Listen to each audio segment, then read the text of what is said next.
Good afternoon. Welcome to the City of Rockville's 48th annual Martin Luther King Jr. Day celebration. I'm Angela Foster, and I will be your MC for the day. Let me start by first giving a huge thank you to Soul in Motion. Don't they make you want to get up and dance? This group actually, Soul in Motion, this group has been in the arts for 36 years, and they're actually inviting all of us to come and celebrate at their annual celebration of the arts. Their performance is entitled Transformation. This will actually take place on February 22nd and 23rd in Mount Rainier, Maryland, at Joe's Movement Emporium. Again, thank you for starting this celebration off with such energy, Soul in Motion. And speaking of energy, energy is what I, along with our host for today, the Human Rights Commission, will ask all of you to have as we begin to talk about and pursue our theme today, which is light in the midst of darkness. Please stand at this time, all commissioners.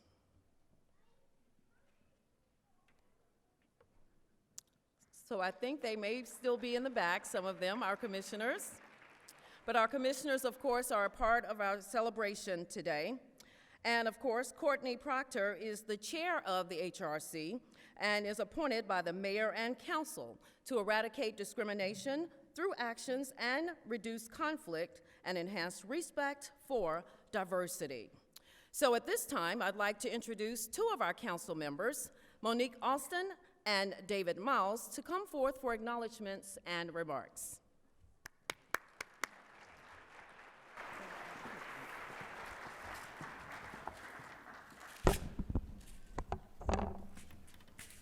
Good afternoon.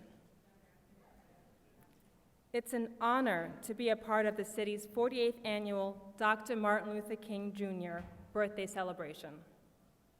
The mayor couldn't be here today and sends her greetings. Let me start out by thanking the Human Rights Commission, staff, interpreters, caterer, and volunteers, as well as our wonderful dancers and musicians. I would like to also introduce you to a few of my colleagues, Councilmember Pershela,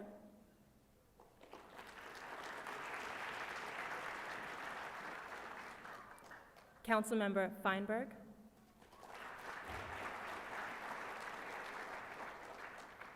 and our city manager, Rob DeSpirito. Please stand. We also have some special guests in the audience. I see we have a former council member, Virginia Onley. Will you please stand?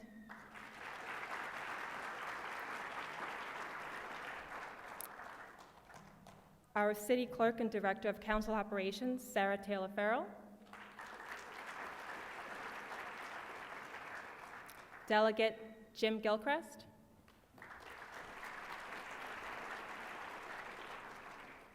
State Delegate Pam Queen.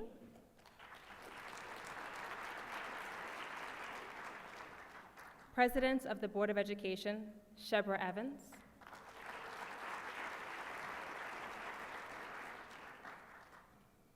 Former council member of the City of Rockville, James Meridian.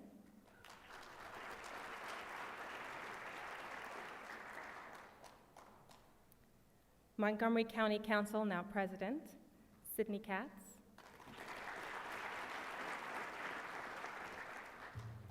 We also have Jeff Smoyles from Senator Chris Van Hollen's office. A representative for Jamie Raskin, Joseph Young.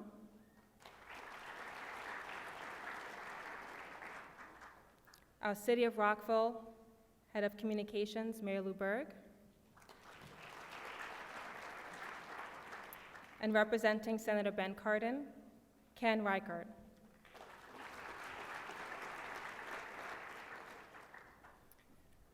Today, Dr. King would have been 91 years old. His official birthday is January 15th. And while we've been accustomed to celebration and gathering, I think it's important to remember that he could be alive today, he should be alive today, and he can be alive in all of us. Now is the time, as he would say, to make sure that we're living our lives as his living legacy. And to share a few more words about Dr. King, I'm going to introduce my colleague, David Miles.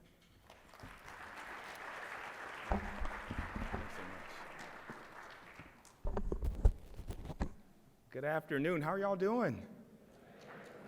I didn't hear cold. Thank you all very much for coming out on such a cold, cold morning, but it's so beautiful outside. It's bright, just like your faces are. And it's obvious that we come here today to celebrate a day marked for a particular individual, Dr. Martin Luther King Jr. But as much as we remember the individual, we should also remember what he stood for. And I believe that's what brings us here together this morning as well. It was a little more than 50 years ago that he gave us some pretty prescient warnings that matter as much today as they did some 50 years ago. The three evils, one of them being racism, the other being militarism, the third, consumerism or economic instability, inequality. Those issues are as much at the heart of what was going on in the 60s as they are now. And I ask that we all come together to redouble our efforts to meet those challenges, whether it be dealing with bullying in our schools, dealing with job loss, job insecurity, or home insecurity as well. Let us help each other aspire toward these goals. Thank you again for coming out, and we look forward to honoring those who are carrying on the work of Dr. King. Thank you.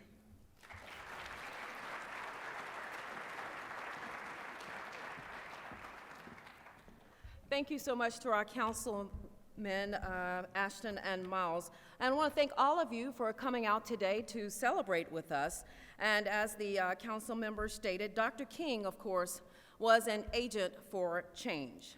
Now, our next performers are no strangers to changing people's attitudes. HALO. HALO is Harmony African American Legacy Organization, the only active African American quartet in barbershop. They have competed internationally and seek to use their music to heal century-old wounds. Their music has opened eyes, changed attitudes, and promoted inclusion. Please welcome to the stage Portia Pitts, Jasmine Barnes, Niambi Powell, and Shauna Ashiro singing If I Ruled the World and Swing Down Chariot. Ladies and gentlemen, HALO.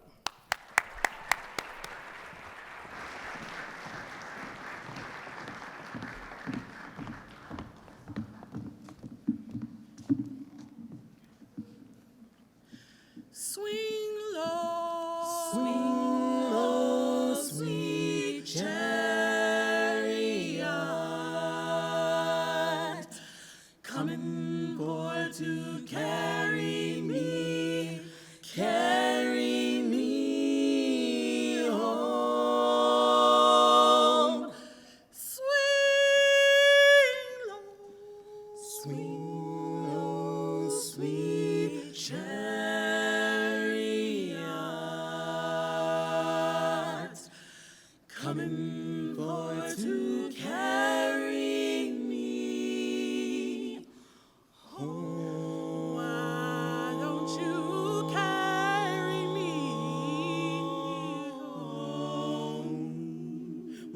don't you swing down, chariot, stop and let me ride? Oh, won't you swing down, chariot, stop and let me ride? Rock me, Lord, rock me, Lord. Calm and easy, oh, I got a home on the other side. Oh, won't you swing, swing, swing, swing, swing, swing, swing, swing, swing, swing, swing,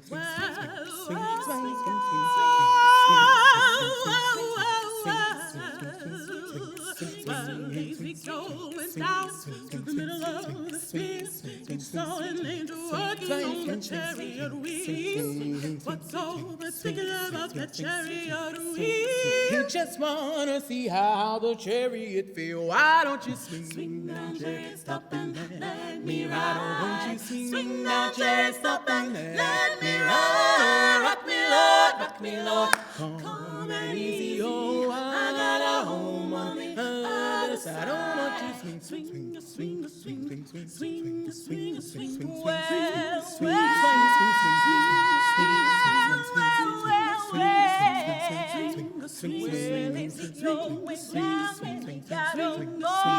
that chariot when a bump is on it down that slow. And what's so sweet about that bumping the slow? He just wanna lay down his heavy load. Why don't you swing now, chariot, stop and let me ride? Swing now, chariot, stop and let me ride. Rock me, Lord, rock me, Lord. Calm and easy, oh, I got a home on the other side. Swing now, chariot, stop and let me ride. Swing now, chariot, stop and let me ride. Rock me, Lord, rock me, Lord. Calm and easy, oh, I got a home on the other side. On the other side.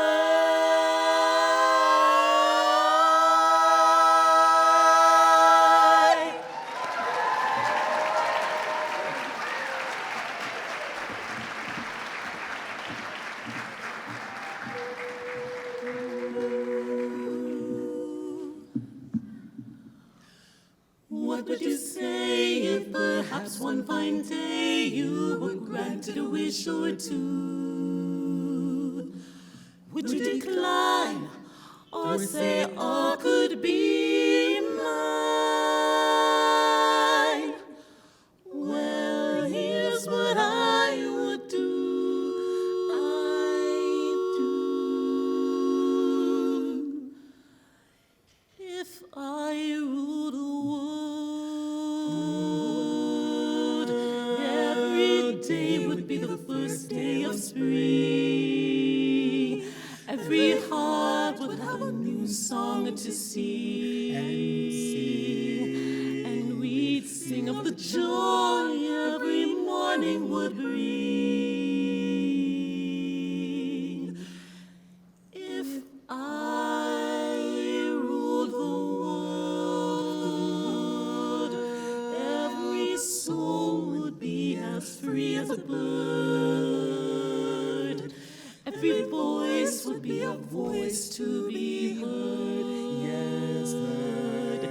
Take my word, we would treasure each day that occurred.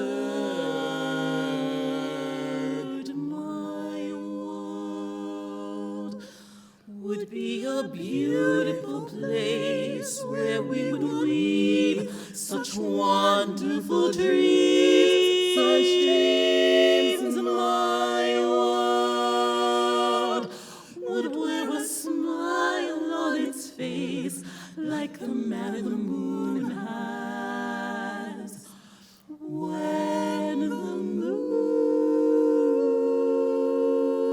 beams.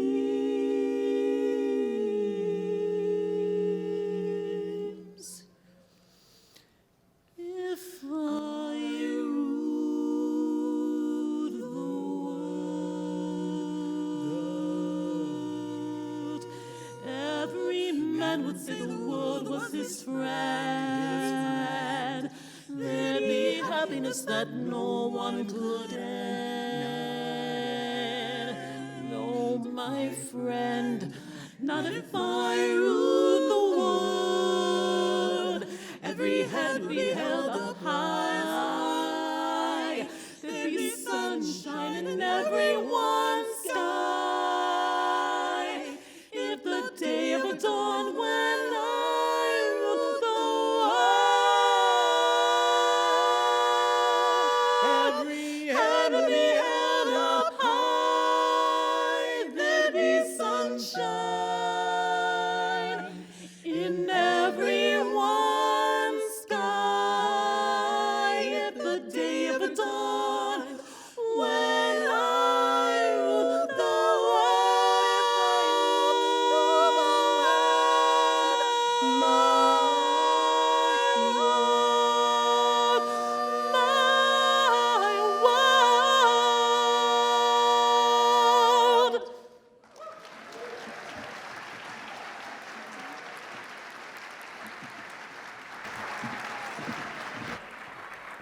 Beautiful. Ladies and gentlemen, just beautiful. Thank you, Halo, for that phenomenal performance. They are certainly contributors to diversity inclusion. Now we've come to the part of our program that most of us have been waiting for. It is time for our guest speaker. Our guest speaker is Barbara Harrison. Beautiful and brilliant is what describes Ms. Harrison. She is a 38-year veteran of DC local news. Her career has covered everything from politics to performing arts, and from crime to the plight of abused and abandoned children. Her exclusive interviews with presidents, first ladies, politicians, celebrities, and athletes have established her as one of Washington's most creative and celebrated interviewers. For more than 15 years, this area woke up to Barbara Harrison and her longtime co-host, Joe Krebs. Perhaps Barbara's legacy is a program she created to help children in foster care called Wednesday's Child. Wednesday's Child was created is credited with helping to find homes for hundreds of children in this Washington area. That program has also been the model for cities across the nation. She has written and hosted many special programs, including her annual Christmas special, Embassy Row. Ms. Harrison has won several Emmys for reporting. She's won the Ted Yates Award for Community Service and the Tuffy Award for Outstanding Journalism. Please welcome our guest speaker for the day, Ms. Barbara Harrison.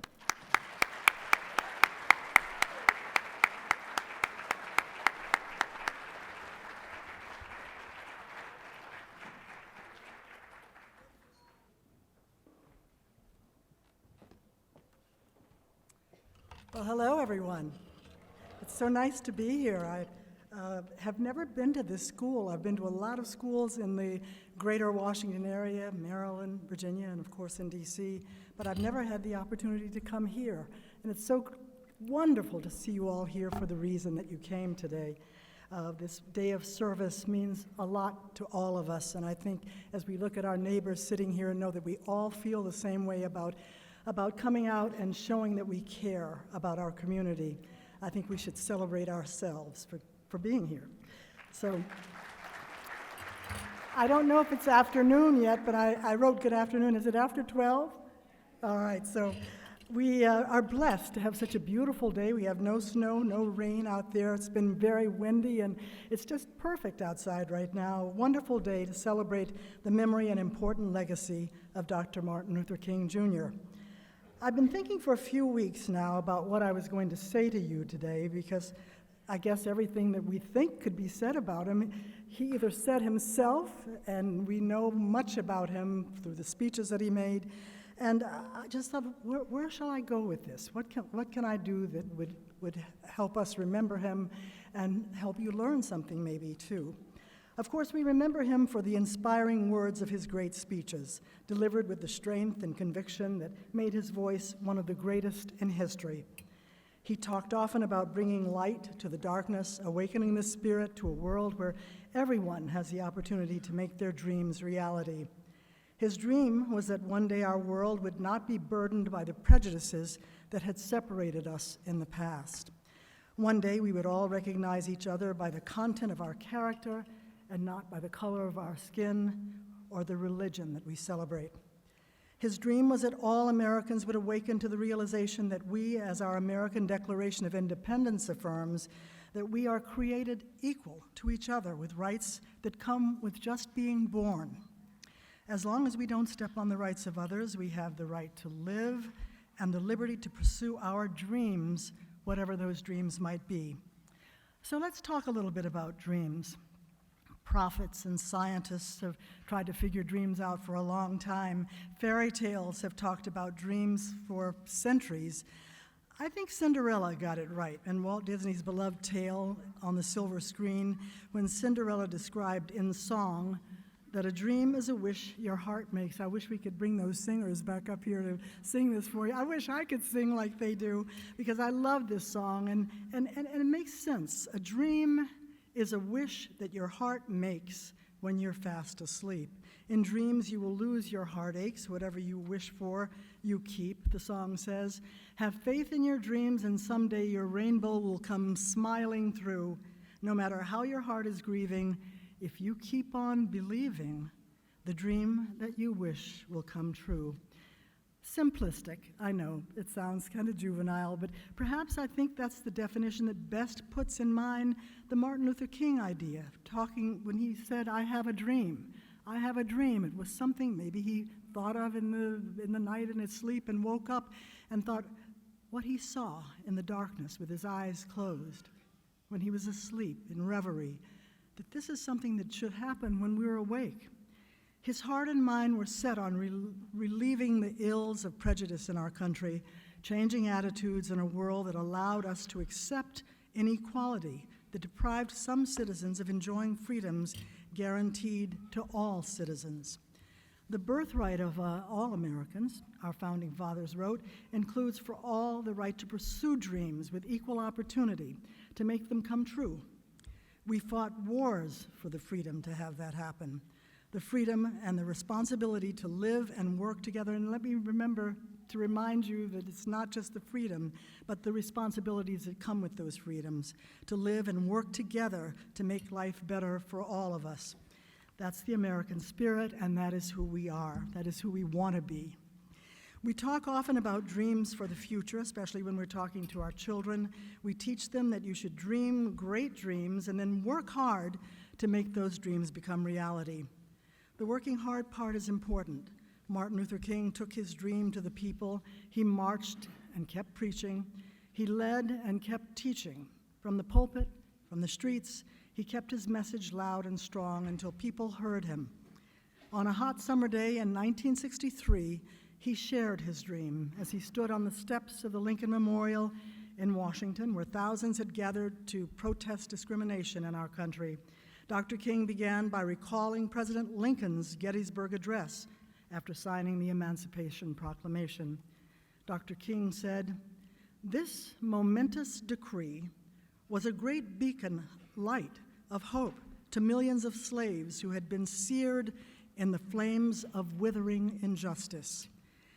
It came as a joyous daybreak to end the long night of their captivity." Those were Dr. King's words. From darkness into light, a resounding and recurring theme for Dr. King. He believed our true human nature is all about loving and caring for our fellow man, not hating and disparaging others, making enemies of people because we see them as different from ourselves. Sadly, today, it seems like we're there again, if you've noticed. There's so many divisions in our communities. Today, we're seeing the rise of hate groups ready to perpetrate crimes against people based on race, gender, religion, national origin, or even political persuasions. We're seeing a country that is divided in so many ways we can't count them all, and we need to do something to stop it. We really do need to do something. I want to talk a little more about dreams, though, and build a little bit on Walt Disney's theme, that dream is a wish your heart makes. A few years after Cinderella debuted in movie theaters, we met Mr. Disney's Pinocchio, a puppet carved out of wood by a shoemaker. You'll remember he's the puppet whose nose grew longer every time he told a fib. Well, the important storyline about Pinocchio was that he wanted to be more than a puppet. He wanted to be a real boy. That was his dream. And a little cricket, another character in the movie, advised Pinocchio how to make that dream a reality. Jiminy Cricket's song was this: "When you wish upon a star, makes no difference who you are, anything your heart desires will come to you. If your heart is in your dream, no request is too extreme." Now this message is, don't be shy. Go for the big one. Dream great dreams and go after them. So what do you want? What are you dreaming? All of you out there, you must have something in the back of your mind that you'd like to have happen.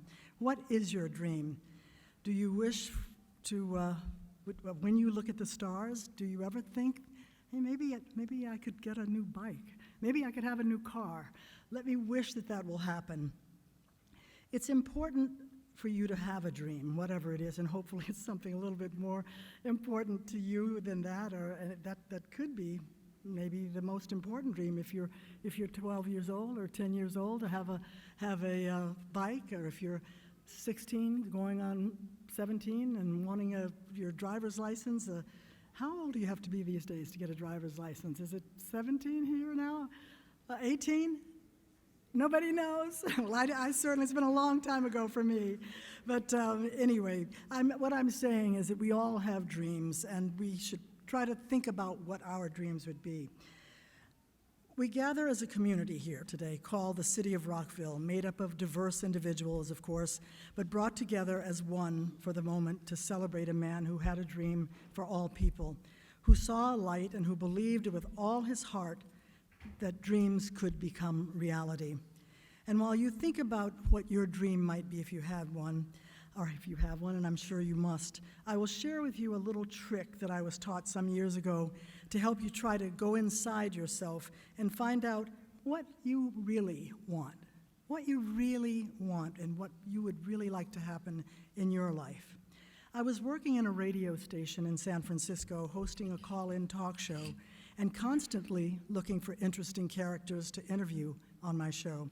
Of course, there were always pitches from agents representing authors, inventors, and not quite so important movie stars and producers.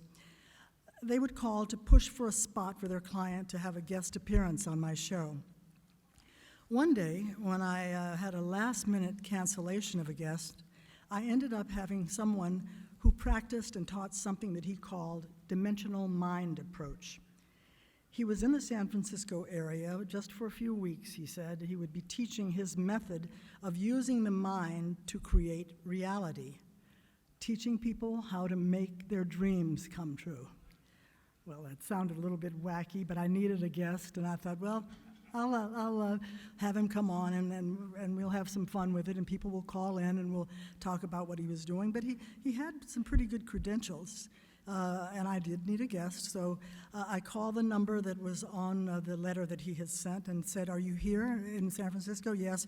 "Can you be in the studio tomorrow morning, Sunday morning at 9:30 for 10 o'clock start time?" I didn't have time to pre-interview him to find out, is the man crazy, but he sounded fine. I thought he sounded like he knew what he was talking about, and as I said, he had good credentials. First of all, let me tell you that he wasn't weird on the phone. He had sent a resume several weeks before. It gave his credentials as a psychologist. He described his class that he'd been teaching in Boston for a few years. And let me try to explain his theory, which he insisted had worked for many, many people. And I learned this, of course, while he was on the air. He said, if you already know what your dream is, like you want a new bike, as I mentioned, or a new job, or a new house, or a new husband, or whatever, you could picture this in your mind. The method was supposed to cover just about anything that you could want.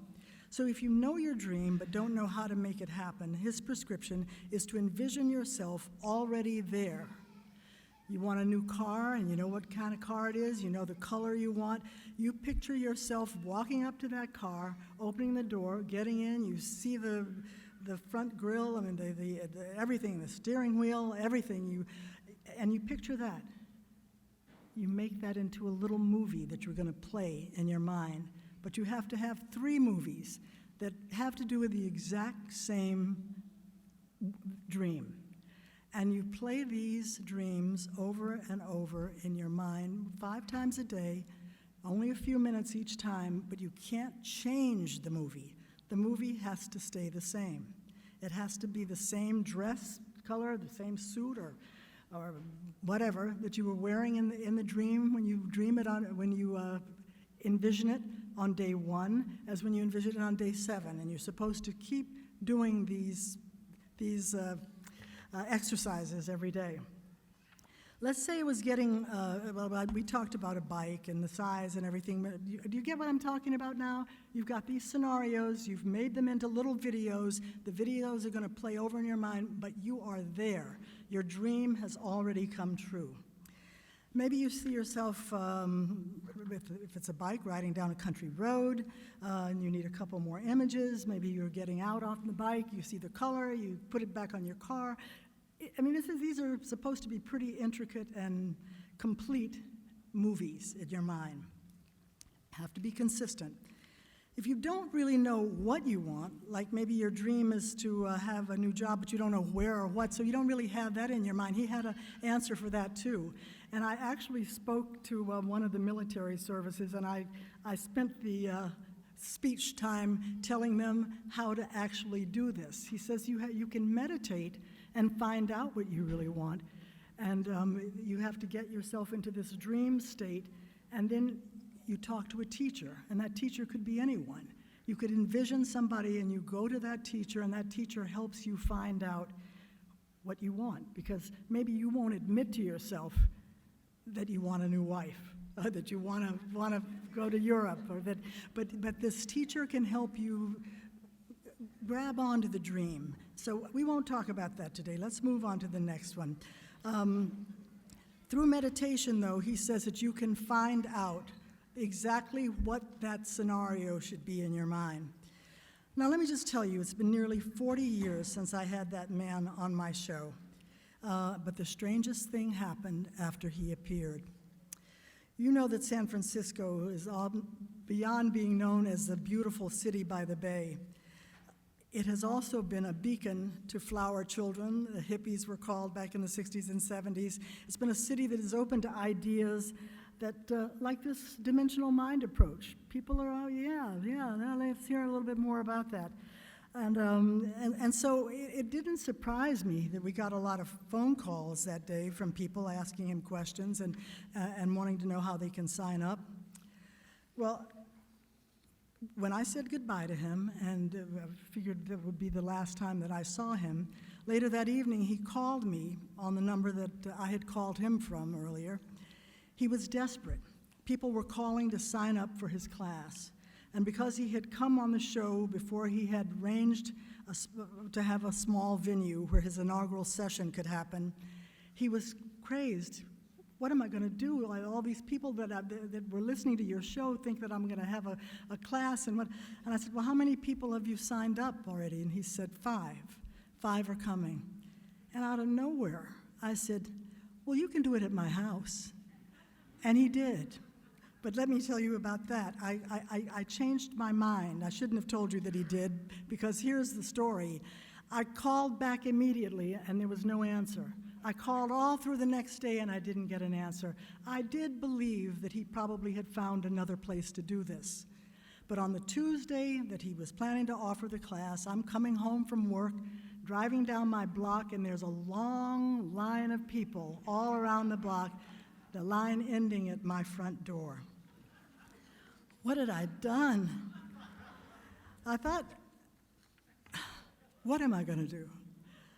I'm so angry that I walk up to him and I said, how did he said, but we'll talk about it later, but what can we do? Can I just put some chairs outside or something? So I ran in and I was getting benches and chairs, and I had them have their meeting in my garage. And he said, but you come on and join, please. No, I don't want to have anything to do with this. And when he left, when they all left, everybody was smiling and happy, and he stopped at the door, and he came to my door with somebody whose face I recognized. It was a very well-known builder in San Francisco. And they came to the door, and the builder said, thank you so much for letting us come and have this meeting. This was so interesting and so instructional, and I have told him that I can give him a place for his future meetings in one of my buildings in downtown San Francisco. I was relieved, but I still was not happy with this guy for having perpetrated this fraud on me, and as I saw it at the time. And he said, well, before he left me, he said, why don't you come to the next class? Here's the address. I'd like for you to come. I said, no, I don't think so, but thank you very much. He said, well, I just want to tell you this one thing. Before I met you, before I even knew who was going to be interviewing me, I thought, how am I going to find somebody who's going to let me do this?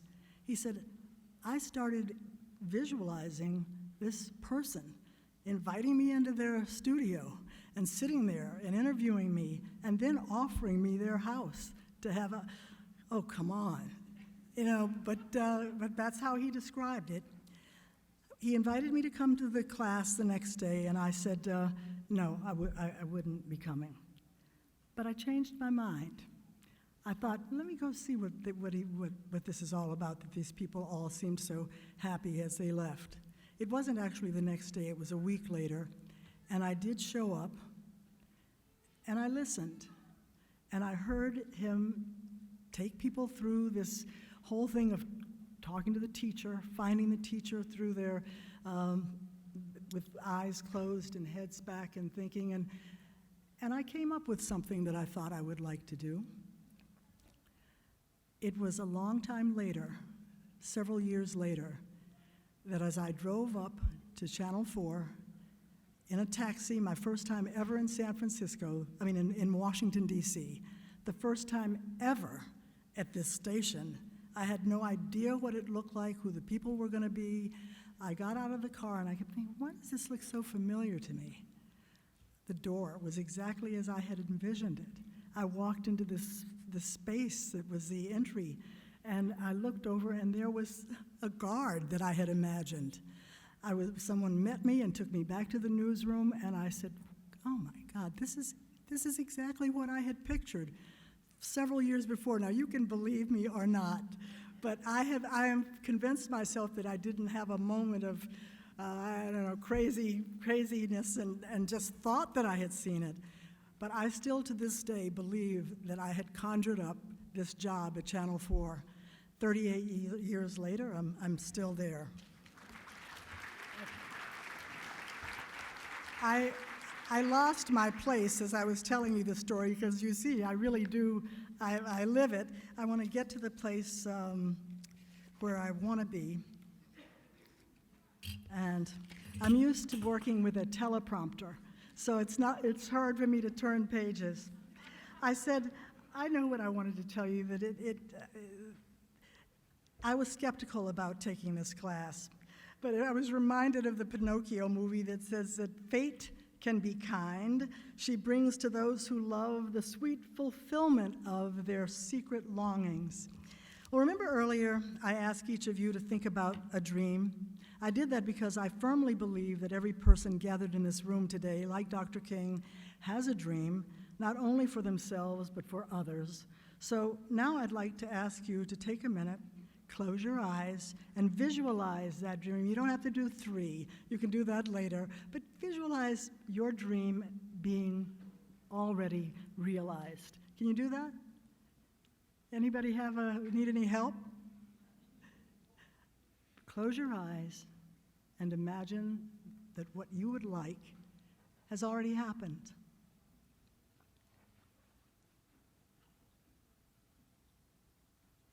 Hold that in your heart.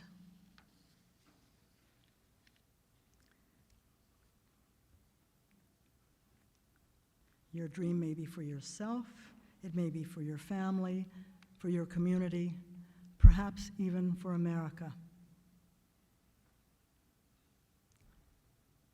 And then, just as I did, and I believe Martin Luther King Jr. did in his own way, visualize yourself in the reality of that dream, not just hoping it might occur someday, but creating an actual picture in your mind of achieving that dream. You can open your eyes now. If you are to make, if we are all to make this day count for more than just another federal holiday or a vacation day from school, we need to take today's dream seriously. We need to be inspired by Martin Luther King Jr. to visualize ourselves achieving our dreams. Moreover, we need to pledge to work hard so that those we care for, family, friends, coworkers, and neighbors, will achieve their dreams as well. In this way, step by step, day by day, we, you, me, and this whole community will bring light into darkness that often seems to be surrounding us these days. We'll do our part to heal the divides that tear us apart, so that it will be said that on this day, January, the first month of a new decade, a group of people in a town in Maryland called Rockville dared to make their dreams a reality. And like a bolt out of the blue, fate could perhaps step in to see us through, because when we wish our dreams, when we see this thing that we want in our hearts, we can try to make our dreams come true. We don't know if Martin Luther King ever wished on a star, but I would bet that every time he dreamed, he was probably looking up at the heavens. Thank you for having me today.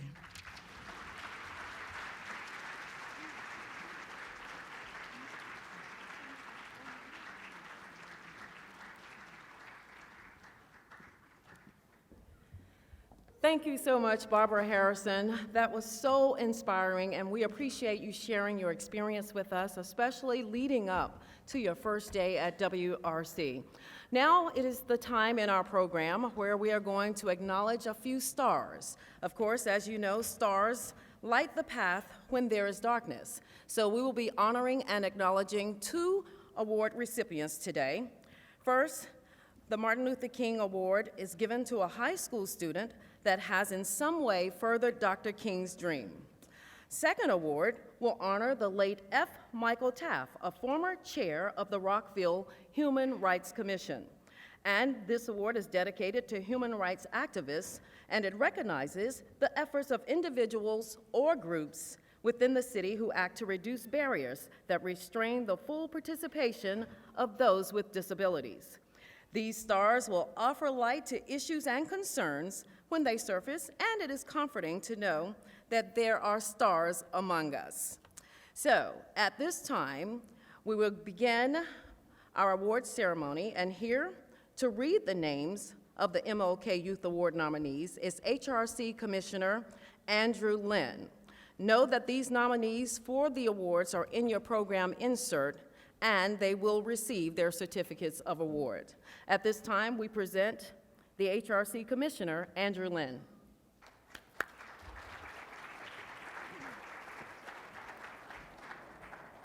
Good afternoon, everyone.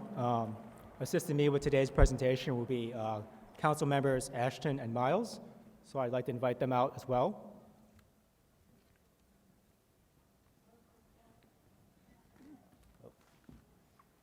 So I'll be announcing the nominees for the MLK Youth Award. If the nominees are present, please stand when I call your name to be recognized for your impressive efforts to carry on Dr. King's dream. The nominees for the MLK Youth Award: Katherine Contreras, Lucy Drummond, and Catherine Rowe. Let's get a hand for all the nominees.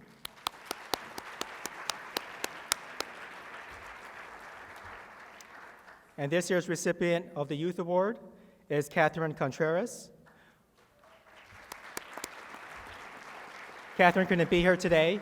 She's represented by her friend, Hari Kanan. Hari, can you come on stage, please? So Katherine advocates for students with disabilities and their families as president of the Best Buddies Club at Thomas S. Wooten High School.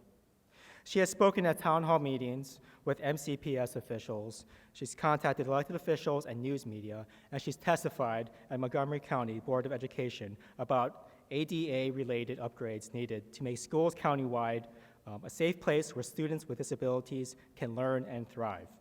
In doing so, she has been recognized by staff and students at Wooten High School and other schools throughout Montgomery County as someone who speaks for students who often don't have a voice.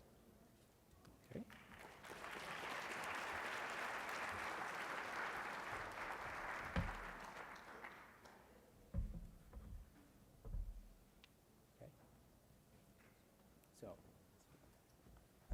The plaque says, "The advancement of the goals and dreams of Dr. Martin Luther King Jr. is fundamental to strengthening our society and promoting unity through diversity. This effort must begin with youth. In recognition of exemplary efforts to promote the message of Dr. Martin Luther King Jr. for youth in our community, this is presented by the Mayor and the Council and the Human Rights Commission."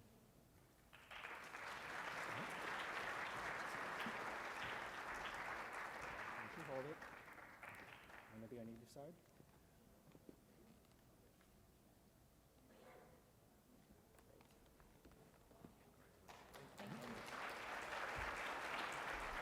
Okay, take over.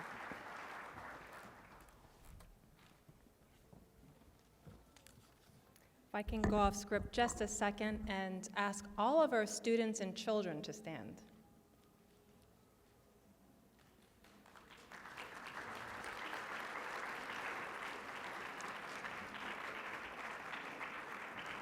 You are our future, and you have an opportunity to help shape the world that we will have.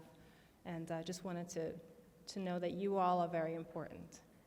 And we look forward to and are thankful for the world you'll create for all of us.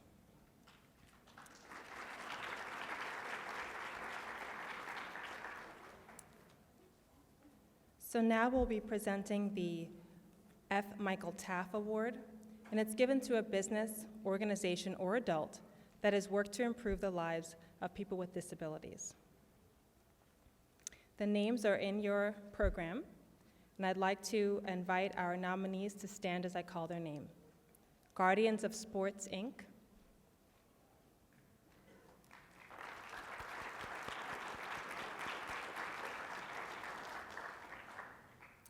and the Treatment and Learning Centers.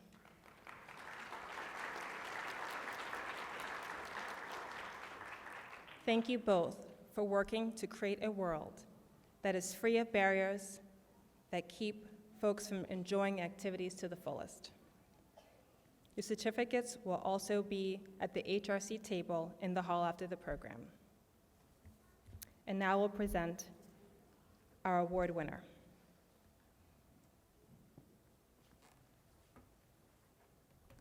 There's a bit of suspense. I don't have an envelope, but a drum roll would be pretty awesome right now. Awesome. Thank y'all. The recipient of the Michael Taff Award is the Treatment and Learning Centers.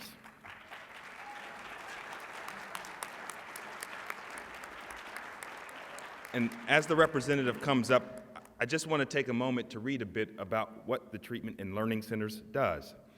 They are now celebrating 70 years of service in 2020, and their mission is to improve the lives and expand possibilities for children and adults with disabilities. This nonprofit serves over 2,000 children and adults with disabilities annually through diagnostic, therapeutic, educational, and employment programs. TLC's vision is to be a highly visible, leading-edge organization with strong collaborative and advocacy relationships and plentiful resources that support quality programs, staff, and facilities for individuals with disabilities. Please join me again in thanking our new recipient of the Michael Taff Award, the Treatment and Learning Centers.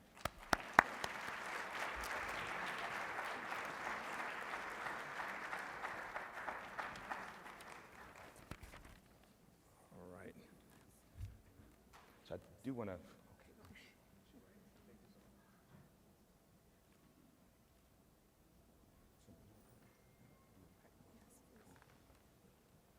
I took the plaque back already. Isn't that terrible? So it says on the plaque, E. Michael Taff Award, the elimination of discrimination against individuals with disabilities and the achievement of equal access to all persons are fundamental to the respect and dignity of every member of our society, presented by the Mayor and Council and the Human Rights Commission, in recognition of exemplary efforts to attain the full inclusion of persons with disabilities in our community. The Treatment and Learning Centers, January 20th, 2020. Congratulations.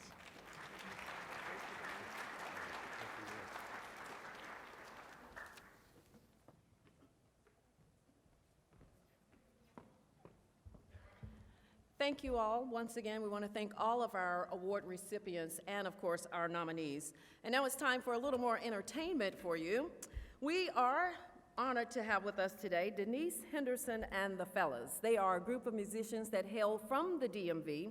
This group has performed together for over 20 years. The union actually merged when the lead vocalist, Denise Henderson, of course, and keyboardist, Scott Shome, teamed up with the Bouchard brothers, Eric and Marty, for bass and drums. Together, they started playing in local venues, captivating audiences with their unique blend of funk and rock. It was later, when guitarist Curtis Lester joined the group, that this unit would call themselves Denise Henderson and the Fellas, when and whenever the crew should meet. So put your hands together and be prepared for a nice performance from Denise Henderson and the Fellas.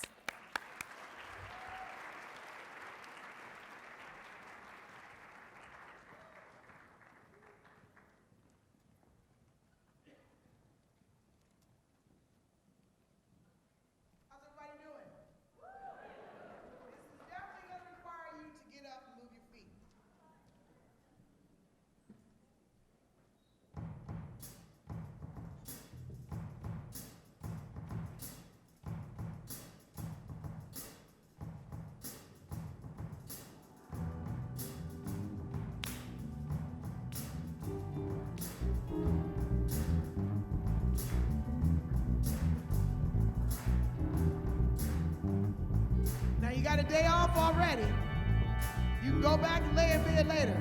But if you get up and clap your hands, we're about to go home anyway. Come on, get up. Ha, yeah.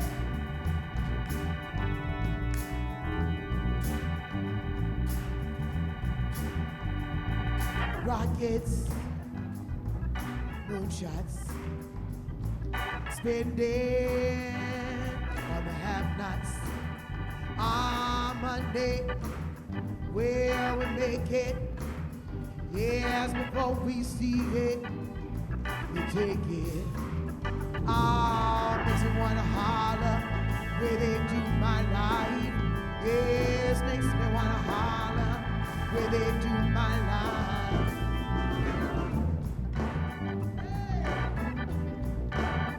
Yeah, yeah. Ah, all right. Bills pile sky high, where we send those boys off to die, and still my money, yeah, my money I make it before I see it. You know they take it. Well, makes me wanna holler the way they do my life. I said it makes me wanna holler the way they do my life. This ain't living. Nah, this ain't living. Let's start on the beat.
Right now, nice quiet. Are y'all feeling all right? All right. I said, are you feeling all right? Yeah. Sometimes it makes me